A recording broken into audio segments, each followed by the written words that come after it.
What if I told you there was a single, yet to be identified character from the distant past who holds global significance, and that uncovering this figure is the key to answering all of the biggest questions in One Piece? And surprisingly, I'm not talking about JoyBoy, Sun God Nika, Shirahoshi, Blackbeard, Luffy, Buggy, Shanks, Roger, or any of the other usual suspects. In fact, this incredibly important figure hasn't yet been given a name, but its influence can nevertheless be seen throughout the entire One Piece world, and much like the mythic warrior of liberation Sun God Nika has been hiding in plain sight for a very, very long time. What happened in the Void Century? What are the ancient weapons? Who is JoyBoy? What is the One Piece? I'm certainly not the first person to try answering these questions, but this legendary figure may tie everything together. If so, any attempts to unravel the mysteries of the One Piece world may be incomplete without first identifying this key variable. So who or what was this legendary figure? I believe the dragon embodied by Momo and Kaido's Devil Fruit may be a mythic figure from the distant past, whose influence completely reshaped the One Piece world. We see evidence that this dragon was revered all over the world, extending back through the mists of time, which is all the more significant when we consider the Japanese folklore and fairy tales which seemingly served as Oda's inspiration. But it doesn't even stop there, as the mythic fish fruit is tied in some way to numerous key figures. In short, I believe the mythic fish fruit was treasured by the celestial dragons on God Valley, intended for Shanks, targeted by Zebek, defended by Roger and Garp, stolen by Big Mom, eaten by Kaido, replicated by Vegapunk, mimicked by Momonosuke, maybe coveted by Blackbeard, and most importantly, embodies the power of the sea itself, particularly the Grand Line, or the Sea Circle, the dominant force in the current epoch of history, which guides the world toward freedom, a new dawn, brought about by the future Pirate King and the legendary treasure One Piece, hidden at the end of the sea. Before we can untangle the web of mysteries surrounding the mythic sea dragon itself and the role it played in One Piece world history, let's start by examining what we've already learned through Kaido and Momo channeling the power of the mythical fish fruit, which seemingly embodies this legendary being. Kaido's own fruit was first revealed in the opening act of Wano, as he transformed into a massive dragon looming over the desolate wasteland of Kuri. Soon after, Luffy rushed to face Kaido and suffered a crushing defeat, landing him in Udon prison for the majority of Wano Act 2. We then learned in chapter 999 that rather than a mythical dragon fruit, Kaido possesses a mythical fish fruit. Although this initially came as a shock, it also makes perfect sense. I didn't personally catch the fish connection before it was revealed, but the clues were already there for readers more well versed in the Japanese language, as well as Japanese folklore and mythology. There is a Japanese folktale of a koi or carpfish which swims upstream and against all odds passes through the Dragon Gate. The fish is thus rewarded by the gods for its perseverance and transformed into a dragon. When the Straw Hats first arrived on Wano, they were greeted by a school of giant koi fish swimming up the waterfalls surrounding the island, referencing the Dragon Gate myth. And Kaido's mustache in both ogre and dragon form closely resembles the facial structure of a koi. Uo Uo, the name of Kaido's fruit, is also contained in the Japanese characters for his distinctive laugh pattern. Close your mouth, sweetie. You look like a trout. The fish fruit model Azure Dragon belongs to the mythical zone category, and accordingly confers its wielder a wide range of powers. Not only can Kaido and Momo transform into massive dragons, they're also capable of flight using flame clouds, breathing fire, and summoning storms. Oda is clearly drawing on real-world myths and folklore in both the fruit's nomenclature as well as the range of abilities granted to its wielder. Luffy's Nika Fruit Awakening has shed light on numerous details regarding Devil Fruit of the mythical zone variety. Notably, we now know Luffy's fruit derives its name from a legendary being within the One Piece world. The sun god Nika is said to be a warrior deity of liberation, fabled to set free those in captivity. Whether or not Nika ever really existed and the nature of JoyBoy and Nika's relationship are topics I'll return to later. But we can now look back and see the clues presented to us from very early on, which hinted at the true nature of Luffy's power and toward the existence of this supposed solar deity. In similar fashion, it would seem the mythic dragon may be revered the world over, particularly by those who were once closest to JoyBoy. In fact, we have very strong evidence indicating that this is in fact the case.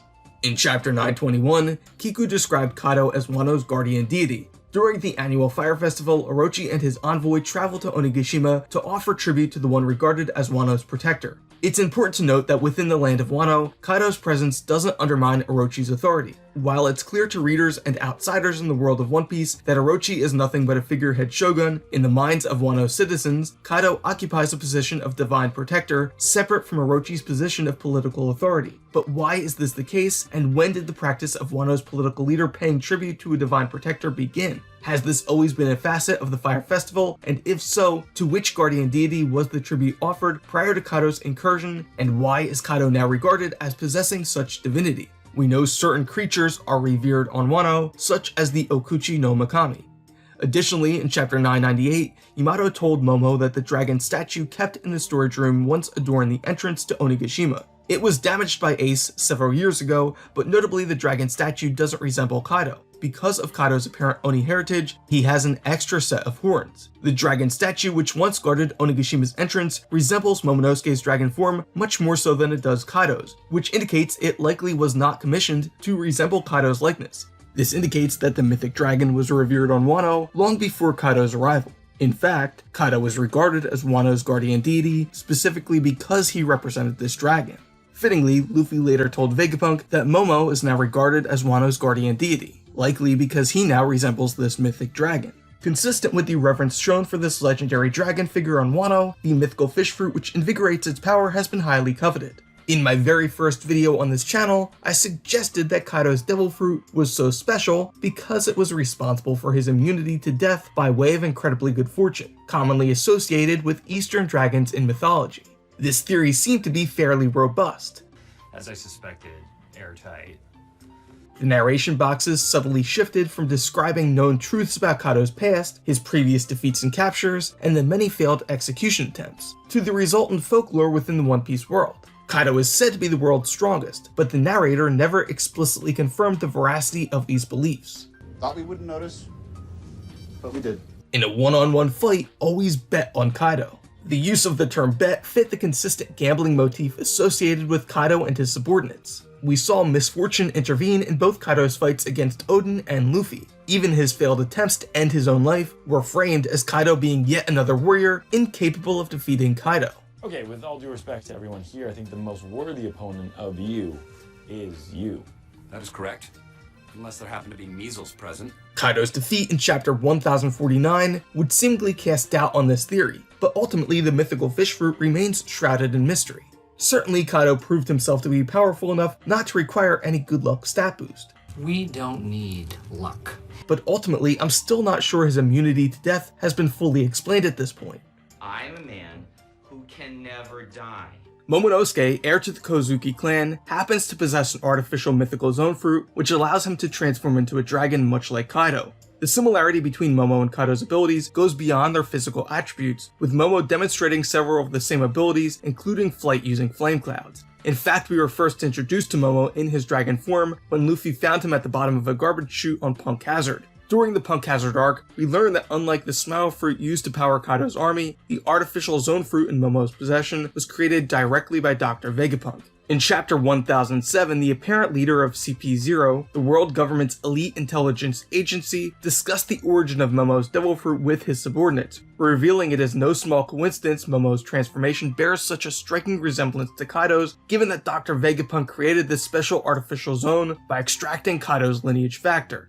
Essentially, Vegapunk used Kaido's genetic material, extracted while Kaido was in captivity, to synthesize this artificial fruit which was for some reason deemed a failure and left behind on Punk Hazard with Caesar after Vegapunk evacuated.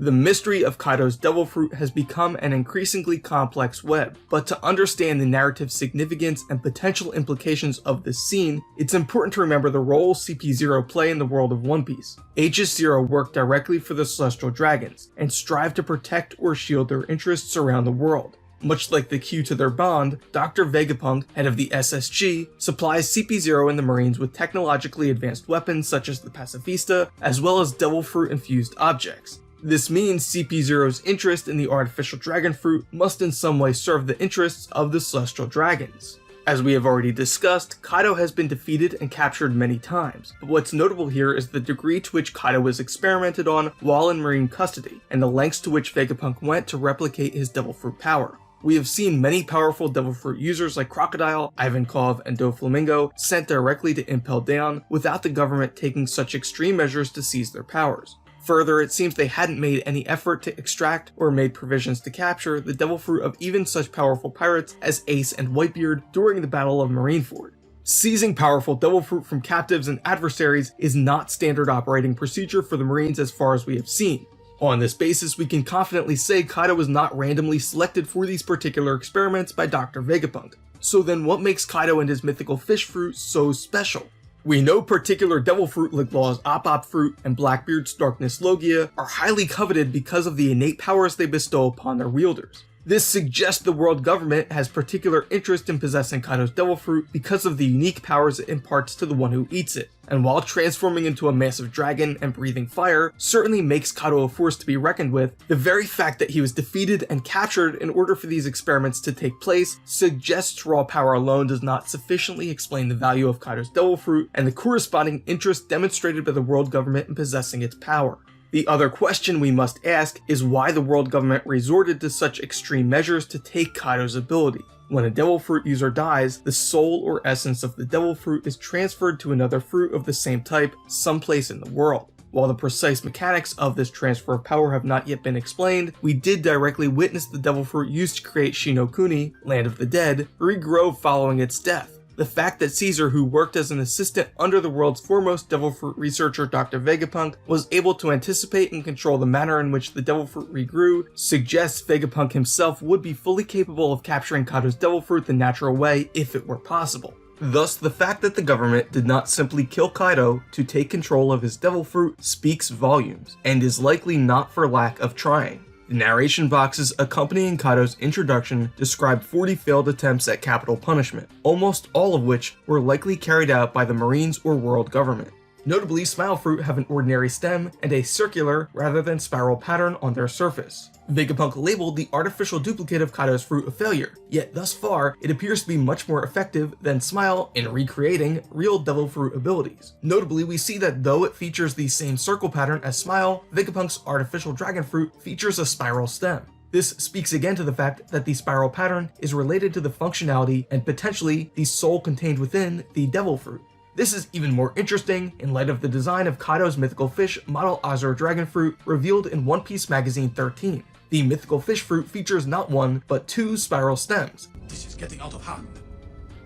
Now there are two of them. One blue and one pink, which is completely unique among devil fruit designs revealed thus far. It's the only fruit to feature more than one stem. So could this mean Kaido's fruit originally contained not one, but two souls? Perhaps this explains the twin dragons in One Piece. In chapter 1007, the leader of CP0 said the world government pressured Vegapunk to hand over the artificial fish model Azure Dragon Fruit. Vegapunk instead declared the fruit to be a failed experiment and left it behind on Punk Hazard, where it was later discovered and eaten by Momonosuke. None of this strikes me as coincidental. Momonosuke, Kinemon, Kiku, Kanjuro, and Raizo jumped forward in time 20 years immediately following the death of Momo's father Kozuki Oden at the hands of Kaido. Kinemon and Momo then set out to sea in search of allies and arrived on Punk Hazard, where Momo just so happened to find an artificial devil fruit made from the very person responsible for the death of his parents and the decimation of his homeland. Vegapunk later confirmed that Momo's duplicate of Kaido's power is fully functional. He only deemed it a failure because of its pink color. While Vegapunk's perfectionism is played as a joke in this scene, conspicuously he also mentions that he was unable to confirm if the fruit was capable of awakening. This further calls attention to the fact that Kaido himself had not awakened this fruit's power. As I've detailed in previous videos, I believe this is setting up a future conflict in the land of Wano between Momo and Kaido, in which Momo will be the one to truly awaken the power of the mythic sea dragon. Devil fruit are regarded as unnatural forces which transform objective reality through the imaginative power of the subjective individual, abhorred by the sea or mother of nature. But what can then be said of a devil fruit which embodies or invigorates the power of the sea itself, or herself? While awakened Lucci's teeth seem to match the change in Kaido's facial structure toward the end of the rooftop battle, he lacks the collar of billowing flames possessed by Luffy, Lucci, and Yamato. More significantly, devil fruit, particularly of the zone variety, have a powerful will of their own, and thus seem to choose their wielders. It was no small coincidence Luffy awakened Nika while fighting as a warrior of liberation. It thus would seem Kaido didn't awaken because his own will so starkly contrasts with that of the mythic fish fruit. He was either unwilling to lose his own consciousness or entirely incapable of drawing out the mythic dragon, representing the power of the sea itself, a divine protector deeply connected to the land of samurai.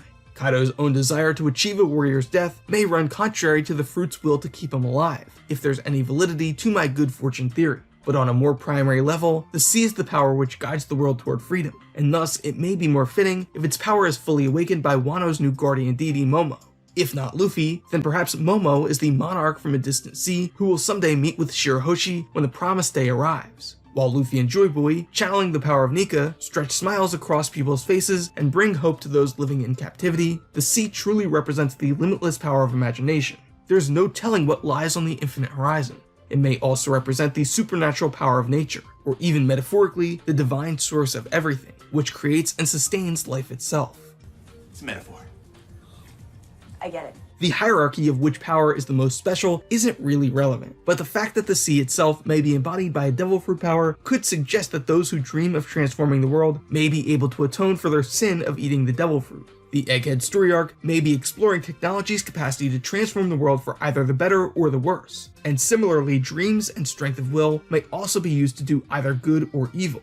Ultimately, neither JoyBoy nor Roger was able to successfully transform the world. The new worlds envisioned by pirates wearing the Mask of the Shadow, Kaido, Big Mom, and Teach, would be fundamentally corrupted by their errant worldviews. But even those with noble aspirations like Vegapunk and Dragon, who will likely play an important role, are ultimately not fit to lead this global revolution.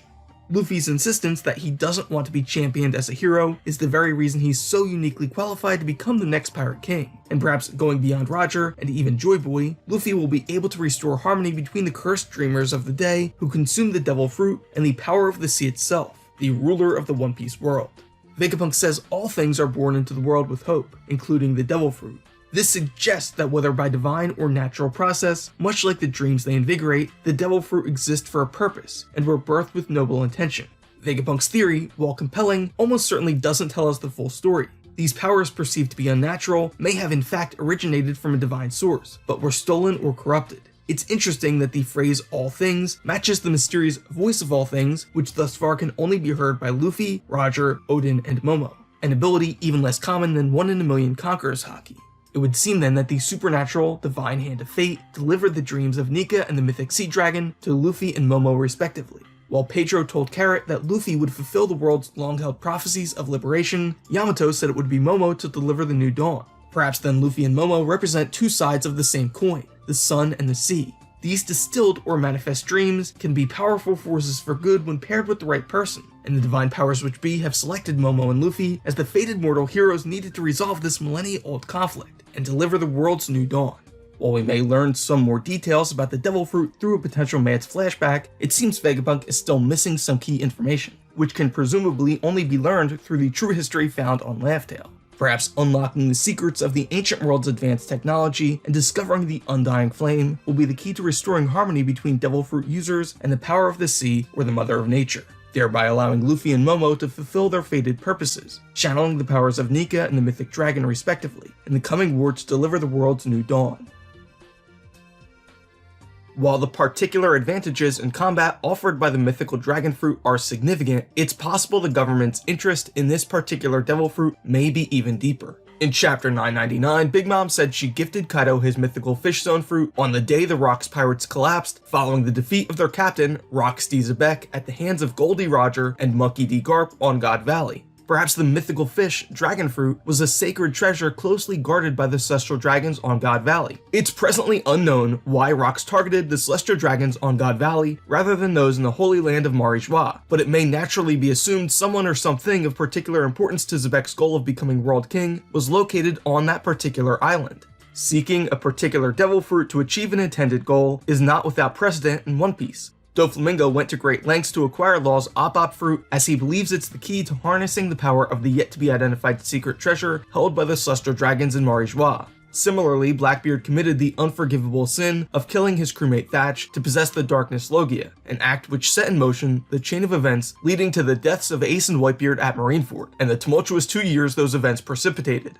As noted, Vegapunk and the world government took extreme measures to claim or reclaim this power from Kaido. It's not unreasonable to believe the world nobles would have particularly coveted a devil fruit which allows its user to transform into a dragon, given their apparent preoccupation with these mythical creatures. In fact, we know Vegapunk has been conducting experiments to recreate real dragons at the behest of the world nobles, and the very fact that they call themselves celestial dragons implies the nobles highly regard dragons for some reason. Given that the One Piece world is home to all sorts of creatures considered to be myths or legends in our own world, the fact that dragons are specified as one variety believed to be extinct indicates these skilled fire-breathing beasts are in some way narratively significant and played an important, yet to be fully explained role in One Piece world history. Because maps used to say there'd be dragons here. Now they don't.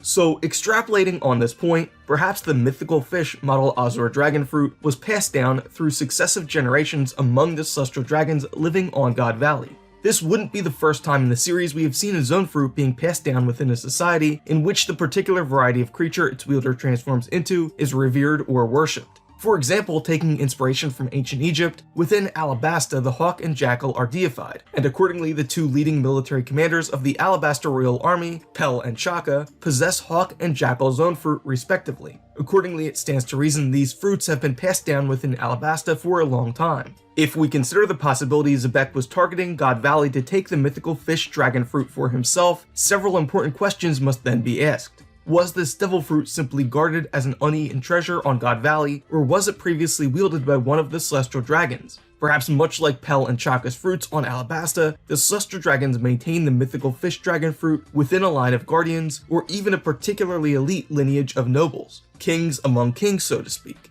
After all, Xebec's goal was to ascend to the role of World King, and it's here worth mentioning Xebec may not have known about Lord Emu. Accordingly, he may have believed possessing the dragon fruit would have been symbolically important to ruling over the world and its nobility, in addition to the functional advantages this fruit confers its wielder in combat. We know that the 5 elders who currently preside as the outward-facing leaders of the world government are themselves celestial dragons, and thus belong to 5 of the 19 noble families from which the celestial dragons descended. It thus would make sense for certain families to hold positions of greater authority or esteem within the ranks of the world's nobility. If indeed the mythical fish dragon fruit was once in their possession, it would further make sense this fruit previously belonged to a family of greater importance given the esteem with which the nobles regard dragons in general. Big Mom said Kaido owes her a lifelong debt for giving him the mythical fish model Azure dragon fruit on God Valley, which indicates she too is aware of its extraordinary value. This further reinforces the notion that Rock sought out this power for himself in the raid on God Valley. In chapter 957, Sengoku told Sakazuki and the Marines that Roger and Garp united to defend the celestial dragons on God Valley from Rock's assault, but he stopped short of saying they prevented casualties. Following the incident on God Valley 38 years ago, the island has seemingly vanished, wiped from the face of the earth. Could the death of a celestial dragon, particularly one of particular importance to the world government, have prompted this erasure? So essentially, based on what we've already learned about the mythical fish fruit, we know that the dragon on which it's based was revered on Wano long before Kaido's arrival. We further know that the fruit was somehow tied to the God Valley incident, and that the world government has displayed a strong interest in recovering or replicating its power. Unable to kill Kaido, its present wielder, they poured a tremendous amount of resources into funding Vegapunk's work to create an artificial duplicate. But to really understand exactly why this mythical dragon is so revered, we first need to establish a few key details about both the timeline and structure of the One Piece world, through which we begin to form a picture that this dragon embodies the power of the sea itself. There is a fairly common theory that the Red Line was constructed during the Void Century, which concluded with the ascension of the 20 kings and their families. The primary basis for this theory is Or's epithet, Continent Puller, which suggests he and his people may have once had a hand in moving landmasses. The Red Line appears to be aberrant in the world of One Piece, and its association with the world government, formed 800 years ago by the 20 kings, makes the Red Line seem like a likely candidate for a continent once pulled by so-called continent pullers. To further evidence this theory, Pangaea Castle, which resides in the Holy City, derives its name from the real-world supercontinent, which broke apart approximately 175 million years ago. The same symbol can be seen inside Imu's vault and on Or's clothing, providing evidence the two are somehow linked. The Red Line does indeed appear to be an aberration in the world of One Piece, which lends weight to the idea that it was artificially constructed. It's an amalgam of numerous distinct microclimates, suggesting it could have been pieced together. Importantly, it seems the wildlife in the world of One Piece are not evolved to coexist with the Red Wall. When the Straw Hat Pirates first entered the Grand Line, they encountered Laboon, an island whale separated from his family by the impenetrable Red Line. Laboon's nose is draped in scars from continually ramming against the globe-spanning supercontinent. This behavior was seemingly explained by the promise made to Laboon by Brook's crew, the Rumba Pirates. But much later, when the Straw Hats first arrived in the New World, they were accompanied by a gang of island whales, all of which featured the same scars as Laboon, indicating this behavior is common to Laboon's species, as if it were instinctive that the Red Line should not be in the way of their natural migration patterns. We can further look at the geographic positioning of the Red Line, which runs orthogonally to the Grand Line, the Sea of Dreams, which protects One Piece and the true history, suggesting they serve opposite purposes. Certainly, a massive 10-kilometer tall wall of earth separating the world seas and restricting travel serves the interests of a world government intent on oppressing people's freedom and upholding the authoritarian rulership of corrupt nobles. In fact, the first time the Red Line and Grand Line were explained by Nami in chapter 23, the Red Line was depicted as a wall separating the world's two oceans, and just recently, Marco referred to the Red Line as the Red Wall. The connotation of the visuals and terminology associated with this landmass are clear and indicate its ultimate intended purpose. Building further on this theory, the land of Wano is unique in that much like the Red Line, it features numerous distinct microclimate zones. Thus, the skull of Onigashima, matching the shape of the so-called continent pullers on a much larger scale, lends even more weight to the idea that the ancient giants were involved in constructing certain geographic features of the One Piece world, including potentially the Red Line and Wano.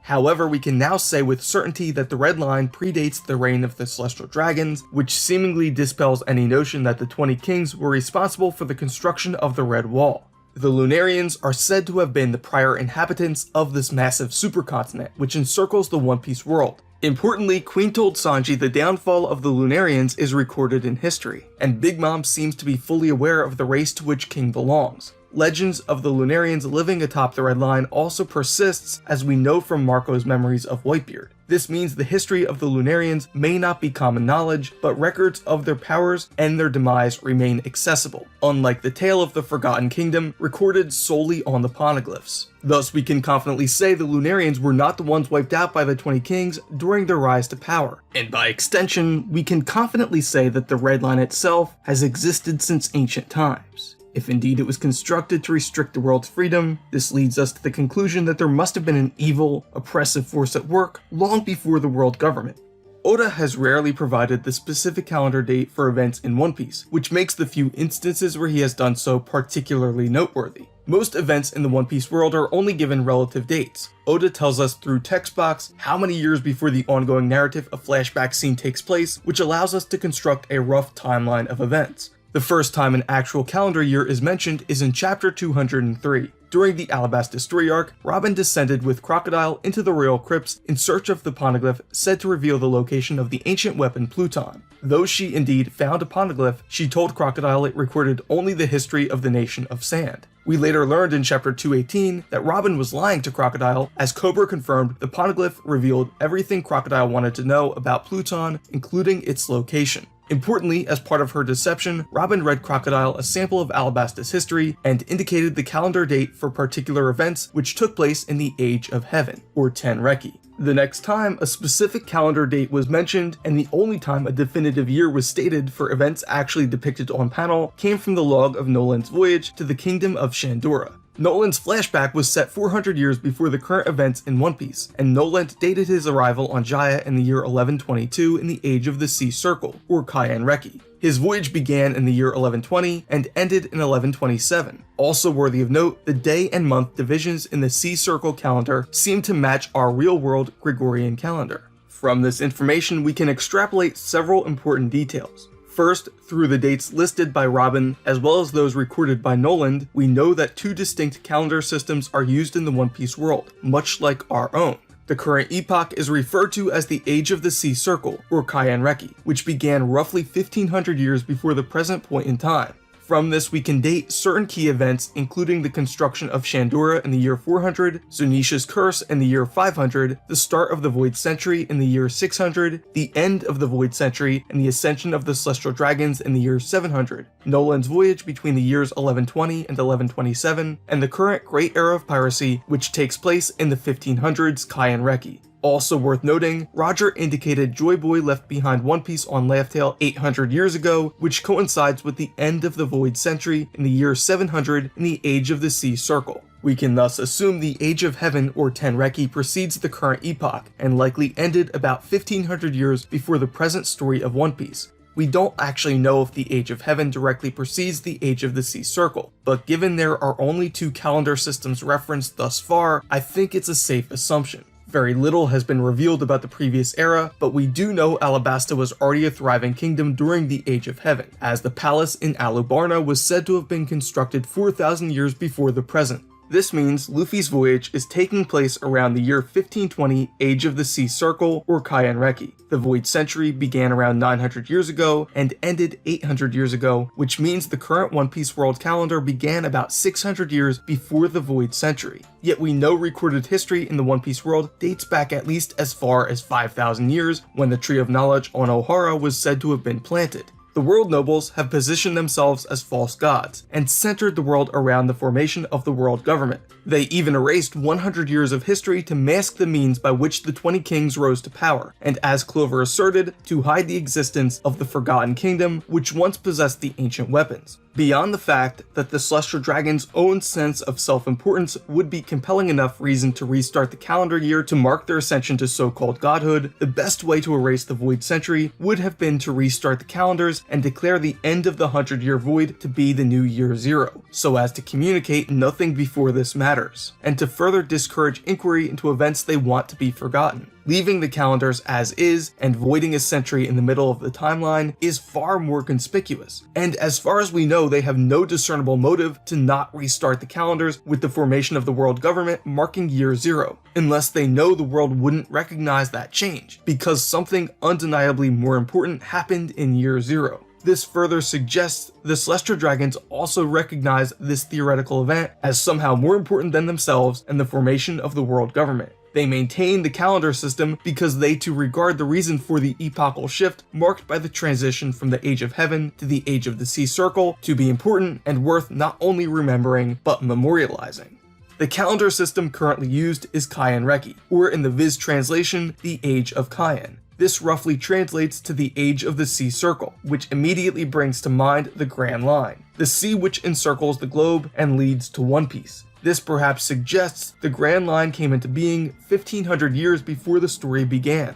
The prior epoch is referred to as Kaienreki, or the Age of Heaven, which certainly matches the described time period in which a land of gods once occupied the top of the Red Wall. The end of the Age of Heaven would thus fittingly describe the fall of these so-called gods. I think we can thus begin to form a picture of the major events which mark the epochal shift from the Age of Heaven to the Age of the Sea Circle. The fall of the Lunarians and the destruction of the land of gods at the end of the Age of Heaven, and the formation of the Grand Line, the birth of the Sea Circle, which provided the name for the world's current epoch. Above all else, I believe what the change in calendar system indicates is that though the world government is the dominant political body, the ocean itself is presently viewed as the true ruler of the One Piece world, and thus Imu's task in subjugating people's freedom remains incomplete. One last point worth remembering in understanding these two systems of dating is Oda's frame of reference. In the real world, the dating system spread throughout Europe by Charlemagne and the Holy Roman Empire, and later exported to other parts of the world during the colonial era, splits recorded history into two distinct epochs, with the birth of Christ marking year 0. Importantly, though the year numbering system based on BC and AD is used ubiquitously throughout the world due to global communication and commerce, countries which historically weren't directly influenced by Rome may also use their own dating systems. Japan uses the Gregorian calendar, with year designations noting the year of the reign of the current emperor. Thus, the dating conventions of Kaienreki and Kaienreki may be more directly based on the imperial dating system used in Japan. All of this is to say you could also think of these two calendar systems as indicating the reign of heaven and the reign of the sea circle. Thus, while I believe a pivotal event occurred to mark this epochal transition for the reasons previously noted, I think the people within the One Piece world recognize what is viewed as the dominant or ruling force with the calendar system used, just as those living in Japan date the calendar year based on the year in the reign of a particular emperor. Therefore, the term Kaienreki indicates the reign of heaven, which fittingly describes the time period in which the Lunarians inhabited their so-called land of gods atop the Red Wall. The term Kaienreki, or the Age of the Sea Circle, not only tells us when the Grand Line was created, it also indicates that the Sea Circle is presently viewed as the dominant or ruling force within the One Piece world, even by the world government, quite fitting for a seafaring adventure story. Now importantly, if the Red Line represents oppression and division, and the sea itself represents freedom, then the Grand Line, created by the power of the sea, is the ultimate expression of freedom in the One Piece world. What's becoming clear is that while the true history holds the key to understanding exactly what happened during the Void Century, which took place between the years 600 to 700 in the Age of the Sea Circle, the conflict in the One Piece world likely began much earlier. Zunisha was cursed 1,000 years ago. Ryugu Kingdom was already forcibly located at the bottom of the sea during the Void Century, and the fact that Nika was famous for liberating slaves means the world wasn't in some type of idyllic utopian state before the rise of the 20 Kings and world government. By identifying this epochal shift, it becomes clear that our story actually begins during the prior Age of Heaven, more than 1500 years before Luffy set sail, during which the epic struggle between the forces of freedom and oppression truly began. I presented evidence which suggests the Red Line was constructed during the Age of Heaven, potentially through the combined efforts of the Lunarians and Or's much larger ancestors based on shared ideology and iconography. Even if this turns out to be the case, we're likely still missing a key piece of information, because constructing a globe-spanning, 10-kilometer tall wall of solid rock would be unimaginably time and energy intensive, no matter how large Or's ancestors might have been, and thus likely involved some supernatural process or force. Yet I believe, much like the modern celestial dragons, these primordial oppressors serve the interests of the true devil who now occupies the empty throne. It may be notable that the Red Line rises 10 kilometers above the ocean's surface. Given the delusional sense of divinity possessed by its inhabitants past and present, perhaps this represents an attempt to reach the heavens, so to speak, alluding to the mythic Tower of Babel, an effort by mortal beings to achieve divinity. As Bruce Springsteen sings in the song Badlands, poor men want to be rich men want to be kings, and kings aren't satisfied until they rule everything. If Imu is an enemy of freedom, and thus the sea itself, perhaps the reason he resides atop the Red Wall is to remain far removed from its influence. Devil fruit users are cursed by the sea, and perhaps so too is Imu. It would make sense to remain as far as possible from his greatest weakness. This could even explain Tequila Wolf's construction. If Imu can't set sail, then perhaps this massive bridge is meant to bring him to some unknown destination across the sea.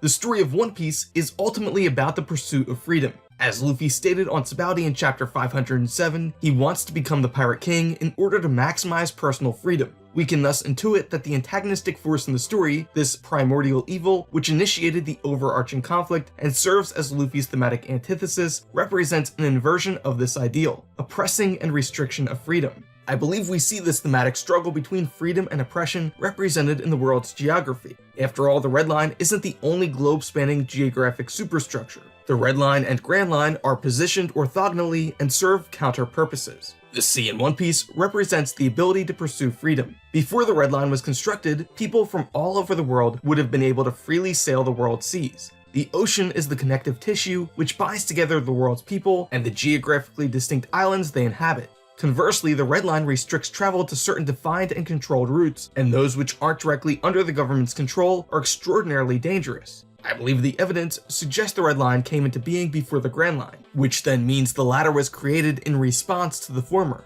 The Red Line was created first, likely during this Age of Heaven. This is important as it tells us that though the world government later rose to power during the Void Century, there has been an evil oppressive force in the One Piece world for more than 1500 years. So to summarize, at some indefinite point in the past, dark forces converged to construct the Red Line. Then, 1500 years ago, the Grand Line came into being as a counterbalancing force for good. There are other forces at work in this world, Frodo, besides the will of evil. Grand Line, which I assume to be the sea circle for which the current calendar system is named, is the Sea of Dreams, hemmed in by the calm belts, which are home to the Sea Kings, ancient sentient beings who also await the promised future day when One Piece is rediscovered. I asserted that the Grand Line, much like the Red Line, was intentionally created to serve a purpose. But why, how, and by whom? You may be familiar with the design principle, form follows function, and indeed, the particular form of the Grand Line is remarkable. The Grand Line seems to be a gauntlet intentionally designed to test adventurers' strength and their ability to form bonds of fellowship with many people across the sea in pursuit of the final island. The purpose of this filtering system seems to be intrinsically linked with the treasure hidden on Laugh Tale.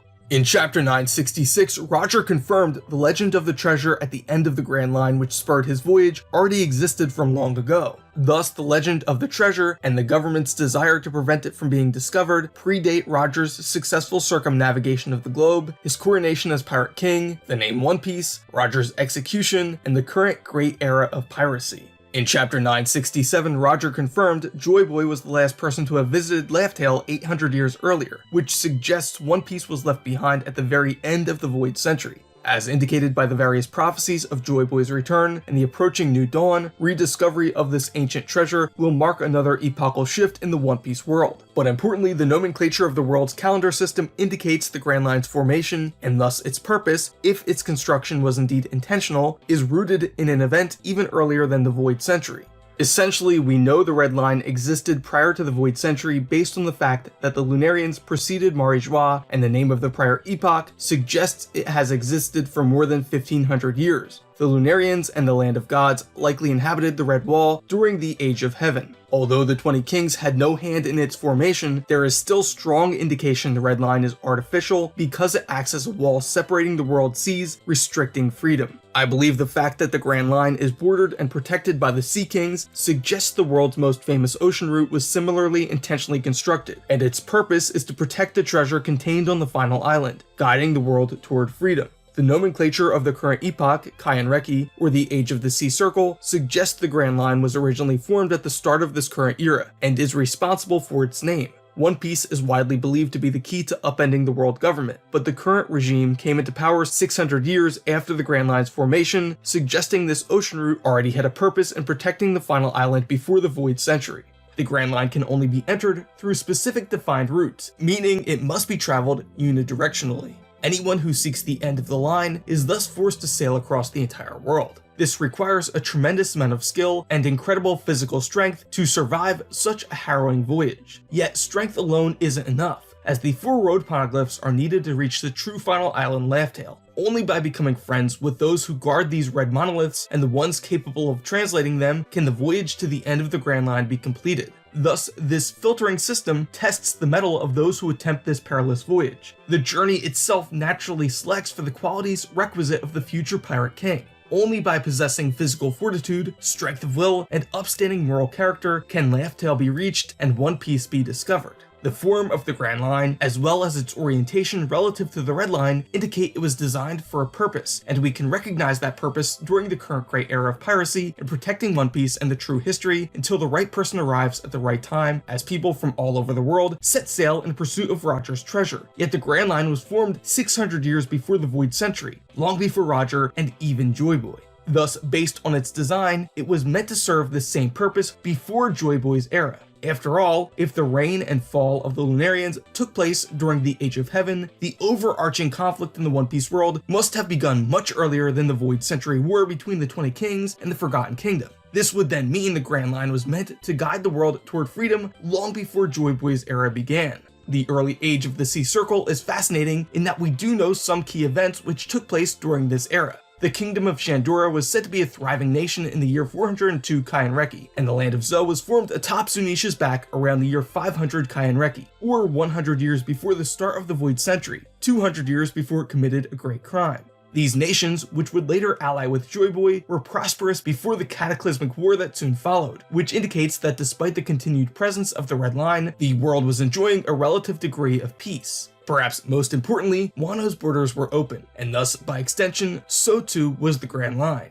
In the 800 years following the end of the Void Century, Wano's borders have been closed to the world, restricting access to its primary natural resource, sea stone. In the modern age, the Grand Line can only be entered through Reverse Mountain because its borders are guarded by the Conbelts and the Sea Kings. But sea stone allows the Conbelts to be traversed at any point. This means that in the 600 years preceding the Void Century, Wano's open borders made the Grand Line far more accessible and welcoming to those who pursued freedom. We see here the importance of the Grand Line, which permits entry to anyone seen as an ally of the sea and keeps out enemies of freedom. And it would seem Wano's natural resource is the key. This is the reason the Grand Line remains the world's dominant force, because the ocean is vast and its power cannot be contained, even with a globe-spanning supercontinent parsing its waters in two. But we haven't yet answered the question of who created the Grand Line at the start of the Sea Circle calendar, and I believe this is where our mythic sea dragon enters the picture. It's difficult to say exactly what it might mean, but there's a striking visual similarity between adult Momo's dragon form and the dragon statue which adorns Ryugu Castle on Fishman Island. Iconography in One Piece is important, and while Oda has often used Eastern dragons in his color spreads, he's far more intentional within the narrative itself. Fishman Island is heavily inspired by the Japanese fairy tale Urashima Taro, which tells the story of a fisherman who rescues a sea turtle from a group of children. Taro later learns that this small turtle is in fact Otohime, daughter of the Emperor of the Sea, Ryujin. He is then escorted to the underwater palace Ryugujo, which translates to the Palace of the Dragon God, where he is rewarded for his act of heroism. Taro remains under the sea for 3 days before returning to the surface. Before Taro departs from Ryugujo, Otohime gives him a mysterious box called the Tamate Bako. Though Taro has only been gone for a short time, he returns home to find 3 centuries have passed on the surface. With his family and home lost to time, in great distress, Taro opens the Tamate Bako, which produces a cloud of white smoke. The young fisherman, suddenly aged, then hears Otohime's voice cry out from the seafloor, "I warned you not to open the box, for inside was your old age." The parallels to the Fishman Island arc are immediately recognizable, though as discussed earlier, Oda always remixes the legends and folktales he draws on for inspiration. Much like Taro guided to the ocean floor by a large turtle, Luffy was guided to Fishman Island by Megalo, Shirahoshi's pet shark. The daughter of the Sea Emperor in the story of Urashima Taro served as the namesake for Queen Otohime in One Piece. The Tamate Bako, which also derives its name from the story, existed as a sacred treasure on Fishman Island, and quite similarly, Hody, Vanderdecken, and the rest of the new Fishman pirates were radically aged by consuming its contents. Ryugu Palace in One Piece, home to King Neptune, Shirahoshi, and the rest of the royal family, is named after Ryugujo, the underwater palace belonging to Ryujin, the dragon god of the sea and mythical protector of Japan. Now, the part of the story I want to focus on is the dragon god of the sea Ryujin. While most elements of the tale of Urashima Taro have direct analogues in the story world of One Piece, the ruler of Ryugujo in Taro's tale is yet unaccounted for. King Neptune is the current sovereign of Fishman Island. His namesake is Neptune, god of the sea in Roman mythology. But the statue adorning Ryugu Palace, as well as its name, indicate the sea dragon god is somehow involved in this story, which is significant given Fishman Island's importance to the overarching conflict in the One Piece world. The visual similarity between the palace's design and Momonosuke's form further suggests that Ryujin in One Piece is somehow connected to the mythical fish devil fruit. Ryujin protects Japan in myth, and Wano being the One Piece version of Japan suggests further that the mythic fish fruit, or at least the form its wielder takes, somehow links Fishman Island to the land of Wano, which doesn't come as much of a surprise given both nations protected road poneglyphs and were allied in some way with JoyBoy. It's also interesting to note that this same figure can be seen in the baths on Alabasta and in the statue which once adorned the entrance to Onigashima. As noted earlier in the video, the dragon statue on Onigashima doesn't feature Kaido's extra set of horns, indicating it was meant to represent a different mythic dragon figure. Alabasta also protects a poneglyph, further indicating reverence for this figure connects those once allied with JoyBoy. What's most interesting is that this dragon figure appears to be revered in some form by both sides of the conflict which began in the Void Century. The world government has special interest in reacquiring or replicating Kaido's devil fruit, while the dragon form its wielder takes is apparently of great significance to the fishmen and potentially the people of Wano, as well as those on Alabasta, societies we know were once allied with JoyBoy, as they now protect road poneglyphs. We also see a serpentine figure in the hieroglyphs inside the crypts on Alabasta, which almost certainly hint toward the world's lost history. I also wonder if worshipping the giant snake or sea serpent on Jaya could be a distortion of the original practice, especially given that this practice also entailed human sacrifice, which probably wouldn't really resonate with Nika, the warrior of liberation. Based on their shared anatomical structure, I wonder if the snake could be a stand-in for the original sea dragon. I think above all else, what this suggests is that an analog to Ryujin, the mythic dragon god of the sea, must exist or have existed in the One Piece world, and the particular importance of the dragon devil fruit is predicated on its connection to this mythic figure. I wouldn't call this next point evidence as much as it is an interesting observation. Oda commissioned a large dragon statue identical to Momo's dragon form for his home's bathroom, which serves as a faucet for hot water. Oda's home is full of an eclectic mix of pop culture decorations, including a life-size Terminator and a shark head above his toilet. But this particular dragon statue could be significant. The fact that Oda chose to feature this dragon so prominently in his own home could further indicate the importance of this figure to the One Piece world, as it seems to be incredibly similar to the dragon head faucets from the bath on Alabasta, which I earlier suggested could reference the mythic sea dragon based on Ryujin. It's no secret Oda's career and story have taken inspiration from Akira Toriyama's Dragon Ball. While the resemblance between the mythic dragon in One Piece and Shenron may be coincidental since they're both based on the same mythological creature, Oda choosing to feature a mythic dragon in the prominent role I've proposed could be viewed as a fitting homage to one of the series which first inspired Oda to become a manga artist. Kaido's devil fruit is named the mythical fish fruit model Azure Dragon. Now it's important to note that the Azure Dragon in Japanese mythology is named Shiryu, so it's not synonymous with Ryujin. Shiryu, or the Azure Dragon in Japanese mythology, is considered one of the four guardian spirits or deities, the protector of the East. The Azure Dragon of the East is accompanied by the White Tiger of the West, the Black Tortoise of the North, the Vermilion Bird of the South, and the Yellow Dragon of the Center. But again, Oda mixes and matches when drawing inspiration from mythology. So while it's true that this dragon figure likely in part takes inspiration from Shiryu or the Azure Dragon, its presence atop Ryugu Palace means that it's not wholly drawing from this single myth. It's also taking inspiration from Ryujin, the Japanese dragon god of the sea. What this means is that Oda is combining elements from these two distinct myths to make something wholly unique within the One Piece world. We already know based on its name, the mythical fish model Azure Dragon Fruit, that Kaido's power takes inspiration from the myth of the Dragon Gate. This dragon may also be revered on Elbaf, based on the figurehead of the Norse-themed ships sailed by the giants. But it's important to note the giants in One Piece take inspiration from real-world Norse mythology. Legends of sea serpents or dragons are fairly common all around the world. While the form and meaning of these serpentine symbols varies, the Norse myth of Jormungandr may offer an interesting parallel to Ryujin and Shiryu, and thus its role in helping to instigate Ragnarok could have been incorporated into Oda's design for the legendary sea dragon in One Piece. We know that an apocalyptic war is fast approaching to decide the fate of this world of pirates. Odin told Toki that this impending war will be great enough to split the sea itself in two. For reasons I'll soon explore in greater depth, I believe the giants of Elbaf likely share the same ancient ties to JoyBoy, the world's former warrior of liberation, and thus likely have a similar prophecy to the Minks, Fishmen, and Kozuki, about a future promised day when the world will be restored. I expect the giants, inspired by real-world Vikings and Norse mythology, will refer to this impending war as Ragnarok, the war to end all wars. There are many figures ranked among the Norse pantheon, foremost of which is the so-called Allfather Odin, mightiest and wisest of the Norse deities and ruler of the land of Asgard. While the deities of Norse mythology engaged in numerous battles against frost giants and all forms of mythical beings, they were even more famously plagued by the misdeeds of one of their own, Loki, the god of mischief, a frequent enemy and occasional ally. To make a long story short, among his many exploits, unbeknownst to the other Aesir, Loki illegitimately fathered 3 children: Fenrir the wolf, Hel the undead, and Jormungandr the serpent. Upon their discovery, Odin became fearful of Loki's children, sensing that they were destined to stand as enemies of the gods. Accordingly, he first had Jormungandr the serpent tossed into the sea. Hel was tricked into presiding over the ignoble undead in the underworld, unable to return to the land of the living. And Fenrir, at first a loyal companion, was deceived and bound with an unbreakable thread forged by the dwarves. Thus, Odin's fears were settled, as Loki's 3 children were, at least for the time being, rendered inert.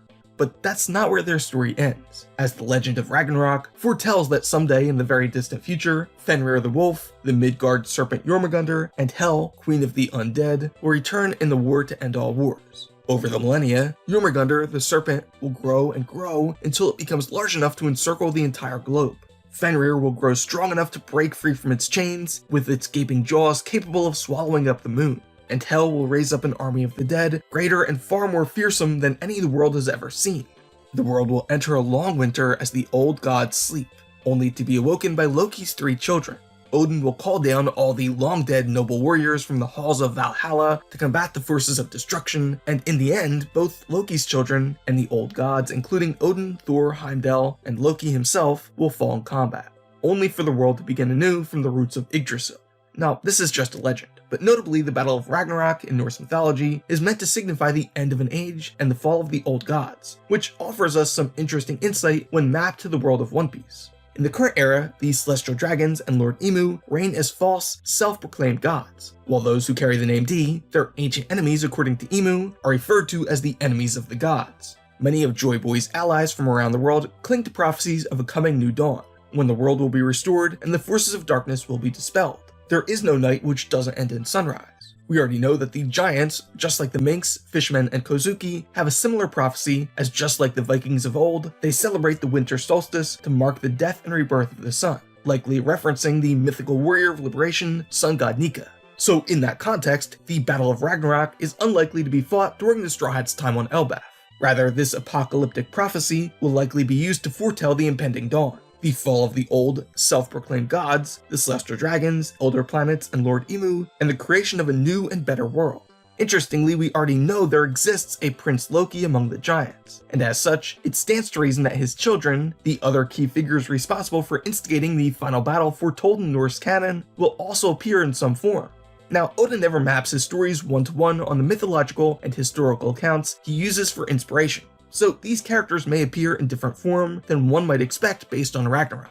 We know, for example, that in the not-so-distant past, Loki was searching for a bride, so the three principal players in Ragnarok may not be his biological children, but may nevertheless be people or entities whose powers combined are critical in ending Emu's reign of darkness. Now, this is the entire reason I brought up this topic in today's video. In particular, the Midgard or World Serpent Jormungandr could be seen as an analog of sorts to the Japanese sea dragon deity Watatsumi, or Ryujin, already used by Oda to characterize the deep sea currents and seemingly used as the partial inspiration for Kaido and Momo's mythical fish fruit, evidenced by the fact that this legendary serpentine dragon seems to be revered throughout the Grand Line, on islands such as Alabasta, Jaya, Ryugu Kingdom, Wano, and even Elbaf itself. Not only do the giants' ships feature dragon figureheads resembling the serpentine dragon which adorns Ryugu Palace and the Torii Gate outside Onigashima, but we also see a snake-like figure on the Norse-themed shields carried by the Straw Hats in the admittedly non-canon Viking color spread. And even more significantly, Dorian Bragi directly referenced this mythical being in chapter 129. Using their combined strength to blast away the island-swallowing goldfish, they said that the only thing the Spear of Elbaf, referencing Odin's mighty spear, can't pierce is the great serpent soaked in blood, which, as I've asserted, could reference this mythic sea dragon. At the very least, this certainly seems to reference the Midgard serpent based on the giant's Norse inspiration.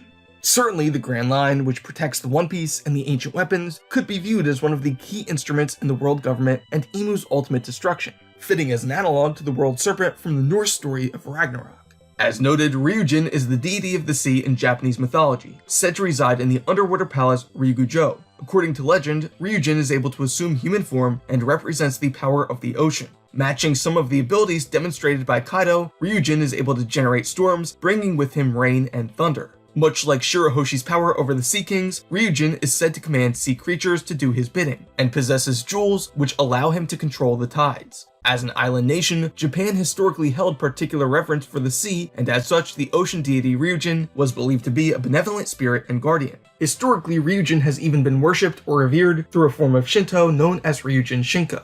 One Piece takes place in a world dominated by oceans, and the power of the sea is a recurrent motif. Oda even used this dragon figure to illustrate the pattern of the deep sea currents, further indicating a connection between this dragon and the power of the sea. This illustration isn't an isolated instance. Robin later described the White Strom or deep sea whirlpool as a massive, live writhing dragon near the sea floor. We thus see that repeatedly Oda has used this dragon to characterize the sea's currents. Additionally, the three ancient weapons all seem to relate to the power of the sea. Pluton is a massive warship built to ride the waves, while Poseidon is the name assigned to the mermaid capable of issuing commands to the Sea Kings, massive sentient beings which inhabit the calm belt bordering the Grand Line. I believe the weapon Uranus somehow harnesses the power of the moon to control the tides and weather, similar to the jewels possessed by Ryujin. We can thus see that these three ancient weapons may also be tied to this mythic figure Ryujin. Generally speaking, the sea in One Piece is representative of freedom. Ryugu Palace is adorned by a figure resembling Ryujin, and Fishman Island awaits a day when they will be guided to liberation to at last live under the real sun, indicating Ryujin is or was a figure associated with protecting the world's freedom. We also see the same serpentine dragon is used as the figurehead for Dragon's ship, the Wind Granma. This is particularly noteworthy as the Revolutionary Army is at war with the world government, intent on bringing about the world's liberation. The fruit which allows its wielder to assume the form of this legendary dragon is categorized as a mythical fish model, further connecting it to the sea. Yet those who possess devil fruit are also cursed by the power of the sea and are unable to swim. This same energy, described as the power of the sea, is imbued in the mineral sea stone, deposits of which are exclusively found on the island of Wano, the One Piece analog to Japan. Oda may have also used elements of the various myths surrounding Ryujin in constructing the land of Wano itself. Though a mythic guardian deity of the sea, Ryujin's palace is believed to reside at the bottom of Lake Biwa near Kyoto, Japan's ancestral capital. The capital was only moved to Edo, renamed Tokyo, after the Meiji Restoration. Notably, Wano is patterned on feudal-era Japan, a time period when Kyoto still remained the nation's capital. Wano's closed borders created what is essentially a massive freshwater lake surrounding the island, similar to the mythic dragon deity's residence, Lake Biwa. This makes the reverence shown for Kaido and Momo, predicated on their resembling this mythic dragon, all the more significant. Earlier, we discussed the legend of Urashima Taro, but Ryujin is central to numerous Japanese myths, including that of Hori and the Magic Hook. In this tale, Ryujin is also referred to as Wadatsumi, whose name was perhaps not so coincidentally used as the basis for Sun Pirate's fishman Wadatsumi. Hori, the great-grandson of Shinto sun goddess Amaterasu, loses a magic fishing hook at the bottom of the sea. He thus sets out in search of Wadatsumi, or Ryujin, in order to retrieve it from beneath the waves, but in the process falls in love with the sea dragon's daughter. In myth, Hori and Toyotama Hime's grandchild was believed to be Emperor Jimmu, the legendary first emperor of Japan, whose ascension is traditionally dated in myth around the year 660 BC. Japan's emperor was historically regarded as divine, because the imperial family was believed to descend from the sun deity Amaterasu. But Wadatsumi, or Ryujin, the deity of the sea, was also regarded as grandfather to the royal family. This has some very interesting implications for Wano and the Kozuki clan, given the prominence of both the legendary sun god Nika and the mythic dragon deity of the sea, whose name in the One Piece world hasn't yet been revealed. Could the birth of the land of samurai and its royal lineage be similarly tied to these mythic beings within the One Piece world? Perhaps not just the Kozuki, but also the Amatsuki or Heavenly Moon clan are directly descended from these legendary beings. It's also worth noting that in Japanese folklore, the time period preceding the ascension of Japan's first mortal emperor Jimmu is referred to as the Age of Gods, remarkably similar to the name of the prior epoch in the One Piece world, Tenreki, or the Age of Heaven. I earlier suggested that the Sea Dragon was responsible for the formation of the Grand Line at the start of the Sea Circle calendar, but perhaps there was a similarly important mortal figure on Wano, analogous to Emperor Jimmu, who rose to prominence at the start of the current epoch and helped establish Wano's importance in guiding the world toward freedom, representing marriage of the sun and sea. Or maybe this figure, analogous to Emperor Jimmu, was translated to JoyBoy, the world's forgotten pirate king who may have first departed from Wano. In any case, it would seem that just like in Japanese myth, the One Piece world's calendars reflect a transition from the reign of divine to mortal beings. And it's no small coincidence that as the One Piece world approaches its new dawn, these legendary entities have reemerged in some form.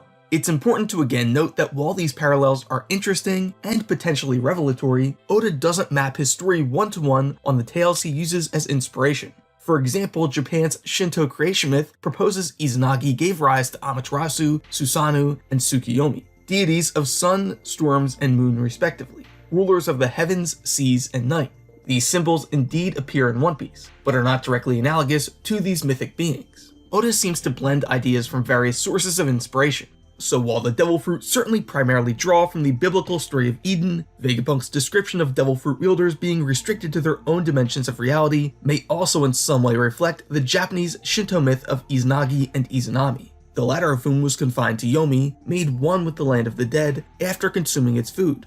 In Japanese Shinto creation myth, the islands of Japan and their guardian kami originated from Izanagi and Izanami, the latter of whom eventually died and was sent to the land of the dead, or Yomi.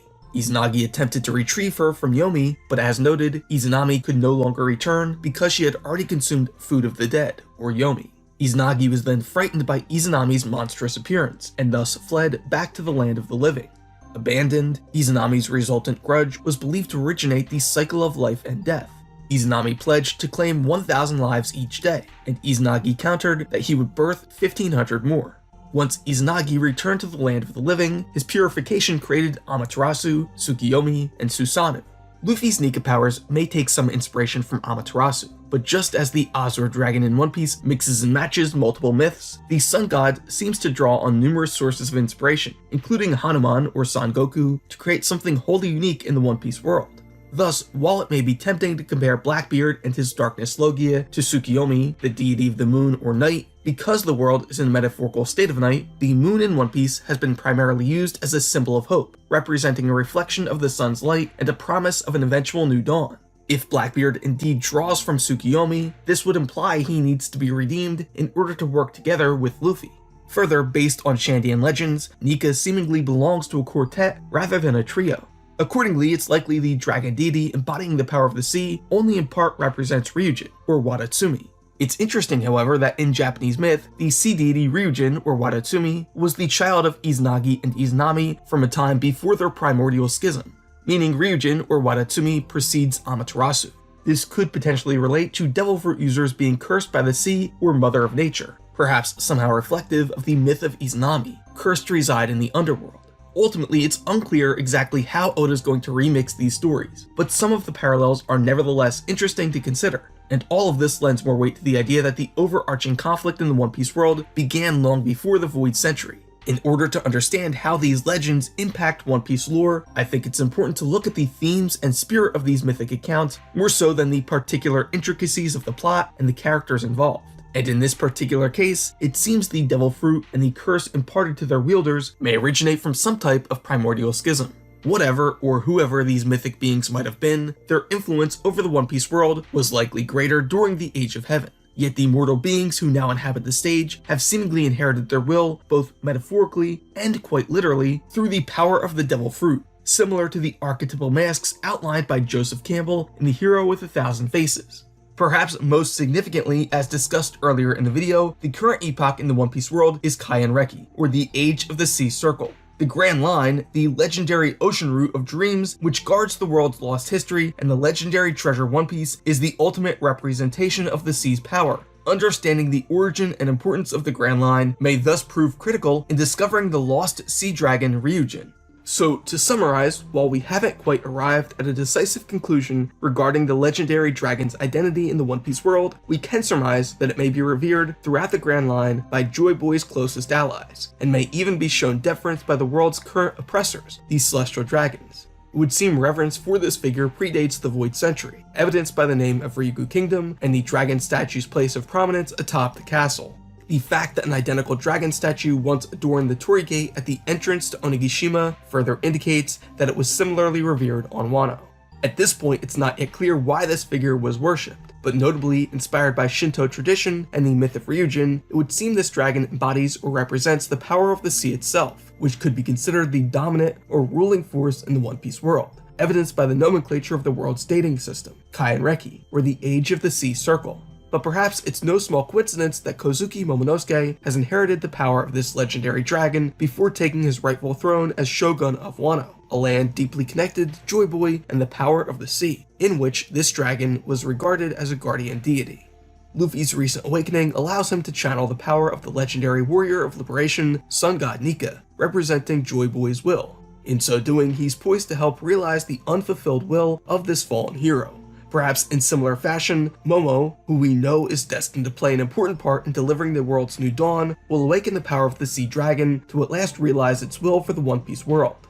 One Piece takes place in a world dominated by oceans, and the power of the sea is a recurrent motif. And here's where I think it's important to remember two things. First, Oda's cultural influence in writing One Piece. Japan is an island nation where all aspects of life are in some way impacted by the sea, and thus this fictional world was designed to be centered around seafaring pirates. Oda is a thoughtful and intentional author, and he's a grand architect when it comes to world building. It then makes sense that the central conflict in the story pits those who live in harmony with the sea against those who attempt to tame or control it. As Luffy said, he doesn't want to conquer or rule anything as the Pirate King, but to live a life of freedom, while those who constructed the Red Line wanted the exact opposite.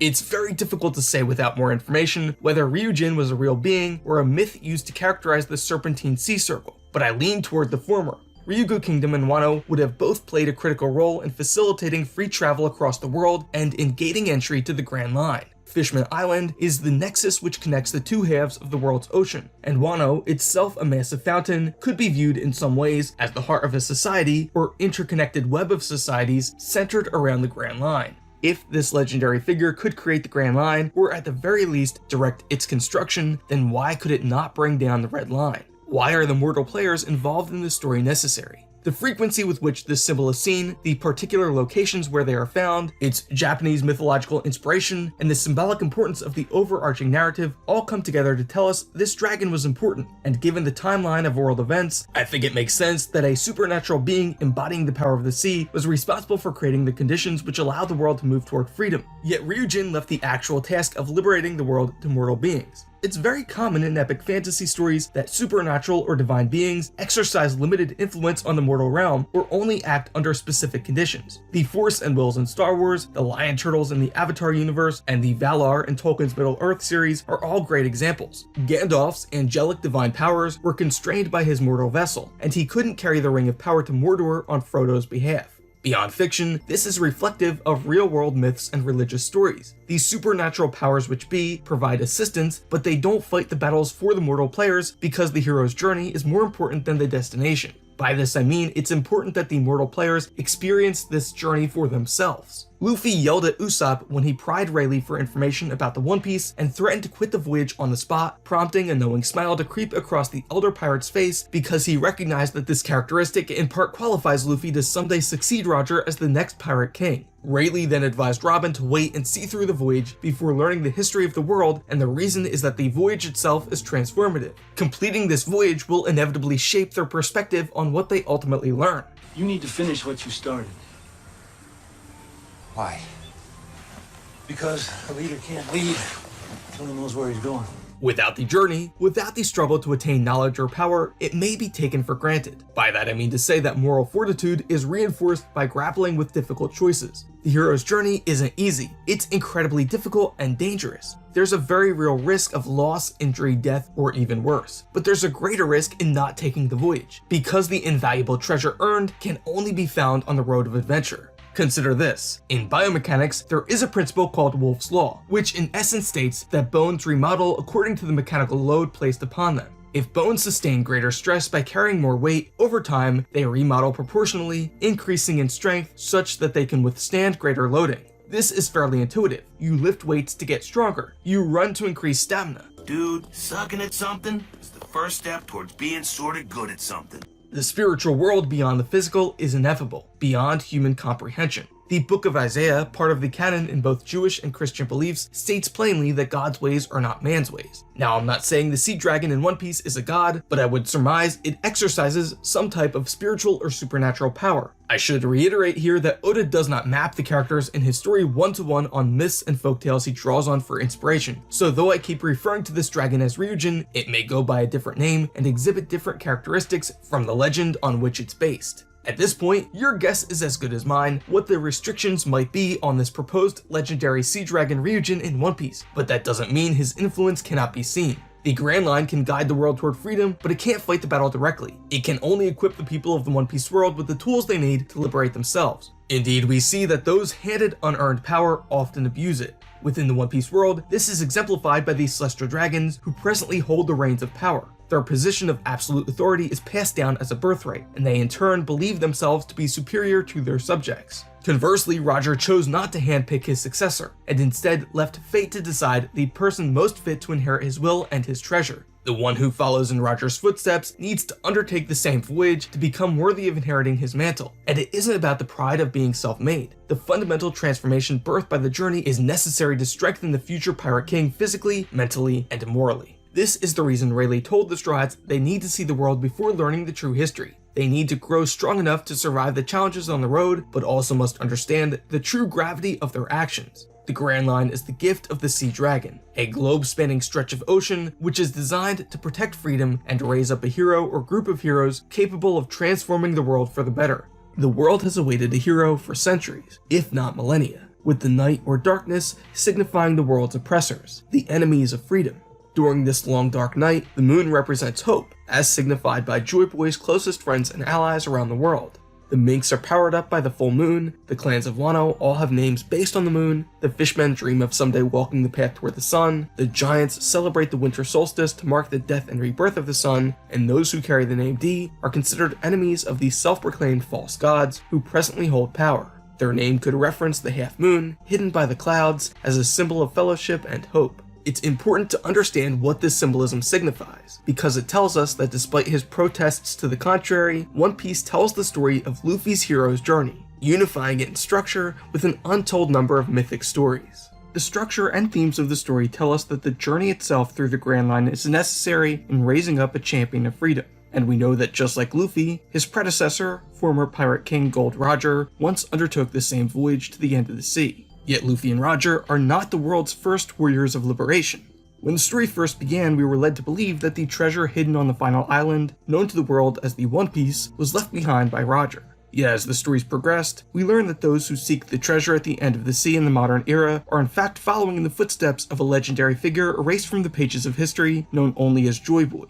His tale is recorded along with the truth of the world's lost history, also safely protected on the final island alongside the One Piece. This naturally leads to the conclusion that the One Piece was instead left behind by JoyBoy, seemingly the last person to awaken the power of the mythic warrior of liberation, Sun God Nika. Yet the voyage Luffy and Roger undertook was necessary to shape them into the heroic figures the world needs. So couldn't the same be said for JoyBoy? Shouldn't he have also been forced to undertake this same voyage to become the Void Century's warrior of liberation? Perhaps he too once sailed toward the end of the sea. As noted, the Grand Line likely formed hundreds of years before JoyBoy's era began, and thus there may already have been cause to sail toward the final island during JoyBoy's time. Accordingly, as I asserted in the previous video, I think it's possible that JoyBoy was in truth the world's first forgotten pirate king. And if indeed JoyBoy had the same relation to the sea as did Luffy and Roger, this might tell us something about the true nature of the One Piece itself. The best evidence that JoyBoy was a pirate in the same mold as Roger and Luffy can be found in the lyrics to the song Bank Sake, which, as I have detailed in previous videos, in part tells the tale of JoyBoy's voyage. It describes a crew of pirates beset by tumultuous seas whose faith must be placed in the morning sun, a new dawn which will eventually rise. JoyBoy could have been a pirate, an adventurer, any number of things, but the mention of the Jolly Roger strongly indicates the flag of piracy indeed sailed from his mast. The song clearly describes a group of pirates and refers to proudly sailing the Jolly Roger, so if indeed this song describes JoyBoy, then he must have been a pirate. There's one more interesting detail to note. The song alludes to all sailing toward the end of the sea. Now this is interesting because in the current great age of pirates, Roger's words inspired the world to pursue the treasure One Piece. But in chapter 966, Roger indicated that the legend of the great treasure on the final island preceded him, as this is what motivated his own circumnavigation of the globe. It's natural to assume JoyBoy is the one who left behind One Piece, but it's important to pay careful attention to Roger's exact words in chapter 967. While it's certainly possible JoyBoy is the one who placed One Piece at the end of the Grand Line, Roger doesn't outright confirm this. In this scene, the former Pirate King says, "Oh JoyBoy, I wish I'd been born in your time. This is quite a treasure you've left behind. A tale full of laughs." So notice, Roger does say JoyBoy left behind quite a treasure, which could be referring to One Piece itself, but then he quickly follows that statement with the phrase, "a tale full of laughs," which perhaps indicates JoyBoy's contribution to the great treasure was simply his story. That isn't to say the treasure itself is the story, but I'm suggesting One Piece may be older still than JoyBoy and something he too discovered like Roger. What remains unclear is why JoyBoy and many others would have been sailing toward the final island during the Void Century. Luffy is seeking Laugh Tale because of the legend of One Piece. Roger was seeking the final island because of an even older legend of a lost treasure. But what inspired JoyBoy? What was he hoping to find? It's possible that no such prompting was necessary. The allure of the unknown, the romance of adventure, and the promise of being the first in history to attain the unattainable could have been all that was required. Fortune and glory, kid. Fortune and glory.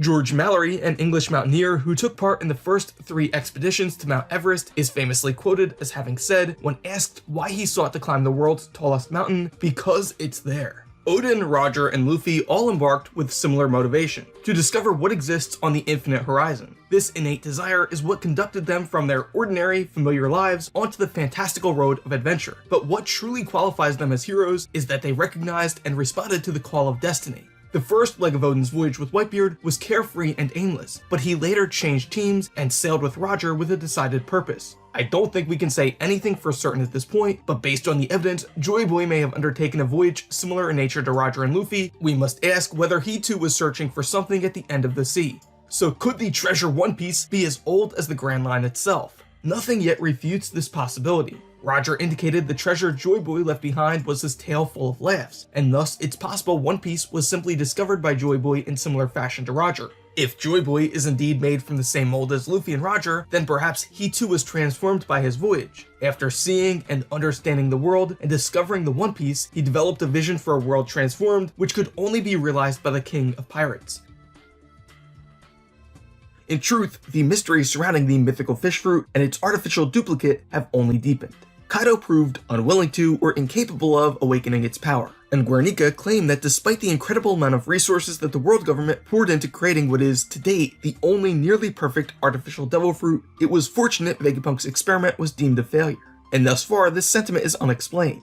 The very fact that this mythical devil fruit was likely once hidden on God Valley already hints toward its incredible value, and it seems Nika fears what that power's awakening could mean for the world government. The devil fruit, particularly zone fruit, have a will of their own. They bring to life people's wills or dreams, transforming the world around them. As Vegapunk stated, the name Nika can only be found in the very oldest manuscripts, and we know recorded history in the One Piece world dates back at least as far as 5,000 years. Meaning, mythic beings like Nika and the Sea Dragon, if they ever really lived, likely belonged to the Age of Heaven, or Kaienreki. Saint Shepherd, one of the Five Elders, even referred to this struggle between the forces of freedom and oppression as an ancient battle, one likely rooted much farther back in the mists of time than the Void Century, further evidenced by the Lunarians' so-called Land of Gods, which predates Marie-Joie and the world government, likely by hundreds or even thousands of years. They seem to take inspiration from the angels with flaming swords charged by God with guarding the entrance to the Garden of Eden, preventing Adam and Eve from returning to eat from the Tree of Life after being cast out for consuming fruit from the Tree of Knowledge. This nomenclature may indicate that the Lunarians once guarded the Eve Tree, perhaps the primordial source of all devil fruit. Thus, in the world of One Piece, the Lunarians may have also fallen from a position of divine protectors, watching over the land where once grew what are now known as the devil fruit.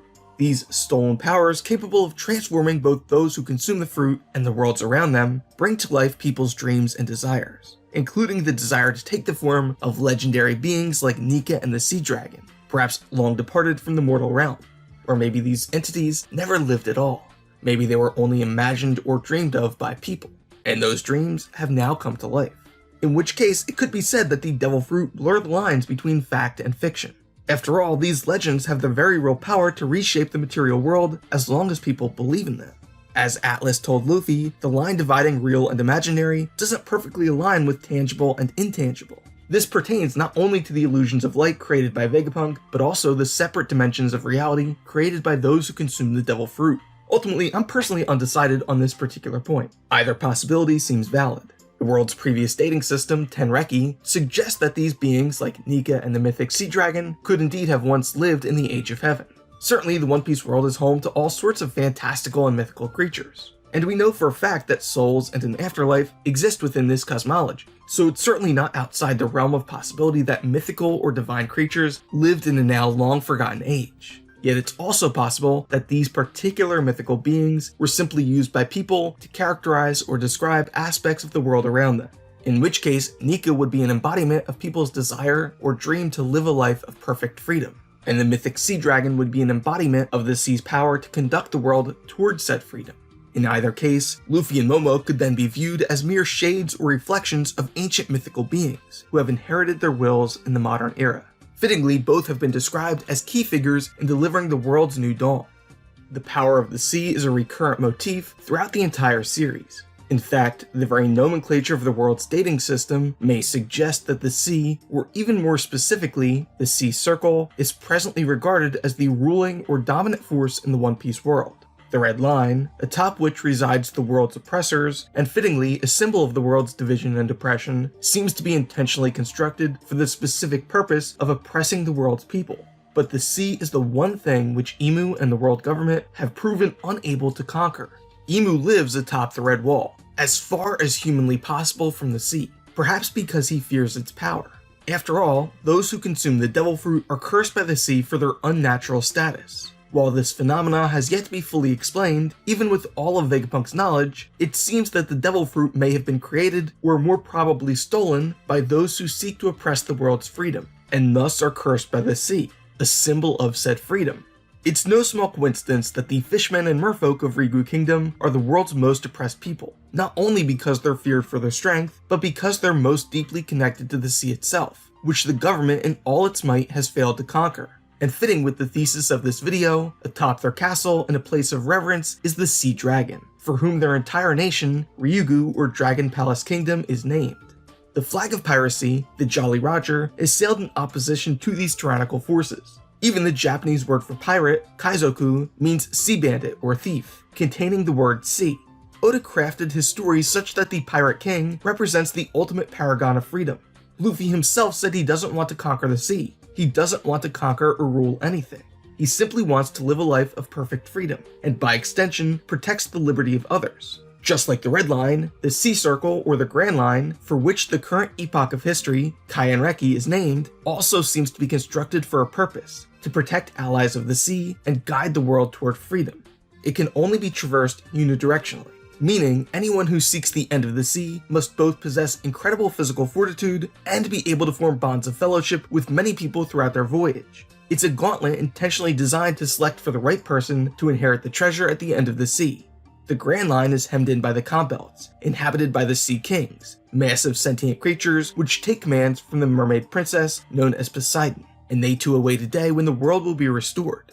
The Conch Belts can only be crossed using sea stone, a unique mineral found exclusively in the land of Wano, which resonates with the same energy as the sea itself. Wano is deeply connected to the sea, and just like Ryugu Kingdom, seems to revere this mythic dragon figure. In the distant past, its borders were open, and sea stone could be exported, allowing all those who valued freedom to gather in the Grand Line, the Sea Circle, with the Conch Belts, like moats around a castle, keeping out the forces of oppression. Yet the most important function of the Grand Line seems to be in protecting the One Piece itself, a vast and very real treasure, which is the key to turning the entire world upside down. As Whitebeard foretold, discovery of the treasure will upend the entire structure of the world and trigger a global war the likes of which has never been seen in recorded history. Notably, the Sea Circle predates JoyBoy and the Forgotten Kingdom of the Void Century by approximately 600 years. The world's current dating system, the Age of the Sea Circle, began 1500 years ago. Which begs the question, if the Grand Line was designed to serve a purpose, protect the One Piece, and that purpose began hundreds of years before JoyBoy, then could it be possible that the One Piece is as old as the Grand Line itself? And if so, who created this legendary treasure of treasures? Who originally placed it at the very end of the sea where only a select few can reach? As I asserted, the Grand Line could be characterized or even created by this mythic figure. So could the One Piece itself be the treasure of the mythic sea dragon? And if so, what could this tell us about its true nature and ultimate purpose? As discussed earlier in the video, the legendary sea dragon Watatsumi, or Ryujin, is said to have possessed the ability to control the tides and weather, the power of the sea itself. And there is no power in the One Piece world which Imu and the world government fear more than the power of the sea. So perhaps the sea itself, a mythic serpentine dragon, answers only to the one who discovers the One Piece, safely hidden at the end of the sea. Fittingly, the Pirate King, the hero the world demands, is the only person who doesn't want to control the sea, who doesn't want to control or conquer anything. Thank you for watching this video. If you liked it, please leave a like. If you want to be notified when future videos are posted, please consider subscribing. It really helps this channel grow, and I really appreciate your support. But most important, make sure you let me know what you think down in the comments.